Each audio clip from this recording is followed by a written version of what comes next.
విశాఖ అనే ఊరిలో విశాల్, అశ్విని, యష్, ప్రభు వీళ్ళు 4 మెంబర్స్ ఉన్నవాళ్ళు. సో వాళ్ళు చిన్నప్పటి నుంచి అనాథలు అనమాట. వాళ్ళ పేరెంట్స్, రిలేటివ్స్ ఎవ్వరూ తెలియదు. సో వాళ్ళు అనుకోకుండా ఒక జాతరలో కలిసి సో అప్పటి నుంచి వాళ్ళ నలుగురు మంచి ఫ్రెండ్స్గా ఉంటారు. సో వాళ్ళు డిఫరెంట్ వర్క్స్ చేసి కొంచెం ప్రాఫిట్ అయితే ఎర్న్ చేసుకుంటారు. సో వాళ్ళు 4 మెంబర్స్ కలిసి ఒక ఫుడ్ ట్రక్ బిజినెస్ స్టార్ట్ చేయాలని అనుకున్నారు. సో అందువల్ల వాళ్ళు సిటీకి మూవ్ అయ్యారు. సో సిటీలో వాళ్ళ అమౌంట్తో ఇంటికి ఒక రెంట్ తీసుకోవాలి, అలాగే ఫుడ్ ట్రక్ తీసుకోవాలని అనుకున్నారు. సో అలాగా సిటీ మొత్తం తిరిగి ఫుడ్ ట్రక్ అయితే కొనుక్కున్నారు వాళ్ళు. సో ఇప్పుడు ఇంటి కోసం వెతుకుతుంటే వాళ్ళు అనుకున్న బడ్జెట్లో అసలు ఆ బడ్జెట్ రెంట్కి అసలు ఇల్లు దొరకడం లేదు బాడీకి. సో వాళ్ళు అట్లా విచారిస్తూ పోతుండగా సో వాళ్ళకు ఒక ఇల్లు ఉందనేది తెలిసింది. బట్ ఆ ఇల్లు ఏంటంటే ఆ ఇంటి ఓనర్ని అడిగితే ఏమన్నారంటే ఈ ఇంట్లో గత 5 సంవత్సరాలకు ఒక ఫ్యామిలీ ఉండేవారు, బట్ 2 years నుంచి వాళ్ళైతే కనపడడం లేదు. వాళ్ళ సామాన్లన్నీ ఆ ఇంట్లోనే ఉన్నాయి, బట్ వాళ్ళ ఇంటికి అయితే అసలు రావట్లేదు. సో అలా చూసి ఇంకా వీళ్ళు రావడానికి డిసైడ్ అయ్యి ఈ ఇల్లు మీకు ఇద్దామని అనుకుంటున్నాను, మీకు కావాలంటే వచ్చి చేరండి అని చెప్పాడు. సో వాళ్ళు ఏం ఆలోచించకుండా వాళ్ళ బడ్జెట్లో దొరికిందని ఆ ఇంట్లోకి అయితే దిగారు. సో వాళ్ళు అలా ఫుడ్ ట్రక్ రన్ చేసుకుంటూ మంచి ప్రాఫిట్స్ చేస్తూ లైఫ్ హ్యాపీగా లీడ్ చేస్తున్నారు. సో వన్ ఫైన్ డే ఏమైందంటే ఆల్మోస్ట్ నైట్ 11 o'clock అయింది. ఆ ఫుడ్ ట్రక్ క్లోజ్ చేసుకొని అప్పుడే ఇంటికి వచ్చారు. ఇంకో విషయం ఏంటంటే అసలు ఆ ఇంట్లో ఉన్న వస్తువులకి వీళ్ళకి సంబంధం లేదు. ఆ ఇంట్లో అసలు వస్తువులు ఏవి పనిచేయట్లేదు అసలు. సో ఆ రోజు ఏమైందంటే వీళ్ళు 11 o'clock ఫుడ్ ట్రక్ క్లోజ్ చేసుకుని ఇంటికి వెళ్ళాక అప్పుడే తలుపు తీశారు. అప్పుడు అక్కడున్న పాత టెలిఫోన్ ఒకటి రింగ్ అయింది. సో విశాల్కి ఏం అర్థం కాలేదు, పాత ఫోన్ ఎవరు చేశారో అసలు ఏం తెలియక సరేలే కొంచెం ధైర్యం తెచ్చుకొని పోయి ఫోన్ అయితే లిఫ్ట్ చేశాడు. సో లిఫ్ట్ చేసి ఎతకంగానే అవతల నుంచి ఒక ఆడ ముసలాం వాయిస్ అయితే వినపడింది. సో అందులో ఏముందంటే నాన్న విశాల్ చైతన్యపురం రా అని చెప్పి కట్ అయిపోయింది. సో విశాల్కి తన పేరు చెప్పే కాడికి అసలు ఏం అర్థం కాక ఆ నంబర్కి మళ్ళీ తిరిగి ఫోన్ చేశాడు, బట్ ఆ కాల్ కలవలేదు. వాళ్ళు 4 మెంబర్స్ ఏదో కోఇన్సిడెంట్గా ఏదో అన్నోన్ కాల్ వచ్చింటుందని లైట్ తీసుకొని పనుకున్నారు. అదే నైట్ ఫుల్ వర్షం, పిడుగులు, గాలి సౌండ్లు చాలా ఎక్కువగా ఉన్నాయి. సో వాళ్ళ నలుగురు పనుకునేశారు.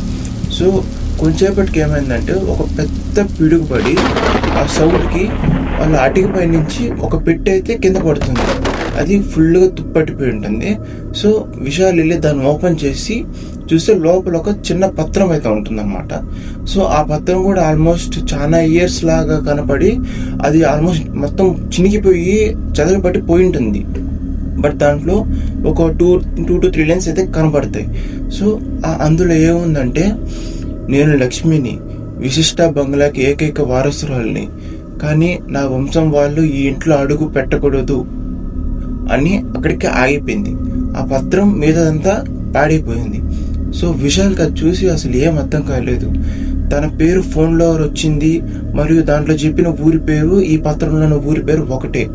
సో విశాల్ అనుకున్నాడు ఇంకా తన సంబంధించిన రిలేటివ్స్ ఎవరో ఇంకా ఉన్నారని అనుకున్నాడు. సో వీళ్ళు 4 మెంబర్స్ డిసైడ్ అయ్యారు ఆ ఊరికి వెళ్ళాలని. ఆ ఊరు ఎక్కడుందో విచారించి వాళ్ళు ప్రయాణం అయితే స్టార్ట్ చేశారు.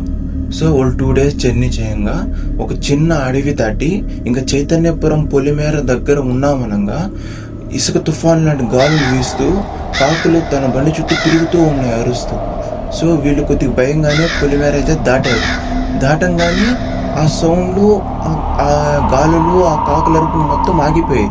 అసలు ఏం జరగనట్టు నిర్మానుష్యంగా మారిపోయింది. సో వీళ్ళ నలుగురు కొద్దిగా భయపడుతూనే ఊర్లోకి వెళ్ళారు.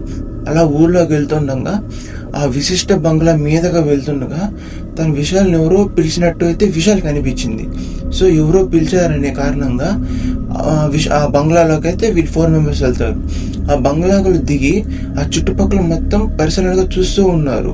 ఎవరో విశాల్ని పిలిచారు అన్న మనిషి ఉండడం అని చూస్తూ ఉన్నారు. సో ఇంతలో విశాల్ అనుకొని ఇదేదో కొద్ది ప్రమాదంగా ఉంది, ఎవరు బంగ్లాలోకి వెళ్ళొద్దని వీళ్ళు నలుగురు చెప్పారు. కానీ యష్ ప్రభు కొంచెం ఆకతాయితనంగా ఆ బంగ్లాలోకి అయితే అడుగు పెట్టారు. వాళ్ళిద్దరూ అడుగు లోపల పెట్టంగానే క్లైమేట్ మొత్తం నల్లగా మారిపోయింది. అసలు చాలా వీధులు గాలి లాంటి గాలు వీస్తూ వాళ్ళిద్దరిని అమాంతం లోపలికి లాగేసింది.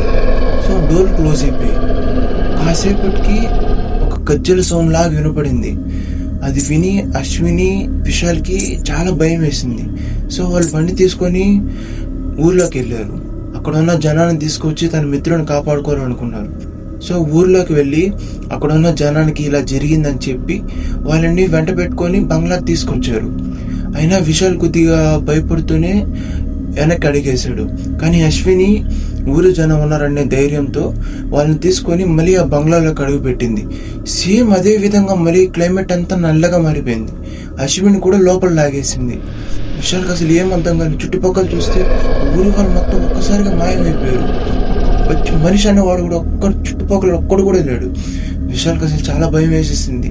సో తన మిత్రులను ఎలాగైనా కాపాడుకోవాలని చెప్పి ఆ బంగ్లాలో అడుగు పెట్టాడు. తన మిత్రులు ఏమయ్యారో తెలుసుకోవాలని అతను కూడా ఆ బంగ్లాలోకి అడుగు పెట్టడానికి సిద్ధమయ్యాడు. ఇంకా ఆ బంగ్లాలోకి అడుగు పెడుతున్నాడు అనగా ఏదో ప్రేతాత్మ వెనక నుంచి వచ్చి విశాల్ని అడ్డుకొని బంగ్లాలోంచి బయటికి తోసేసింది. ఒక బిగ్గర గొంతుతో ఈ బంగ్లాలోకి అడుగు పెట్టొద్దని ఆ గ్లేట్ మూసేసింది. విశాల్ ఆ బండి తీసుకొని ఊర్లోకి వెళ్ళాడు. ఎవరిని నమ్మాలో అర్థం కావట్లేదు, అంత మాయలాగుంది. అలా చెరువు కాడికి వెళ్ళి కూర్చొని ఏడుస్తూ ఉన్నాడు. తన మిత్రులు ఏమయ్యారో అర్థం కాక బాధపడుతున్న విశాల్ని ఒక సాధువు అయితే చూశాడు.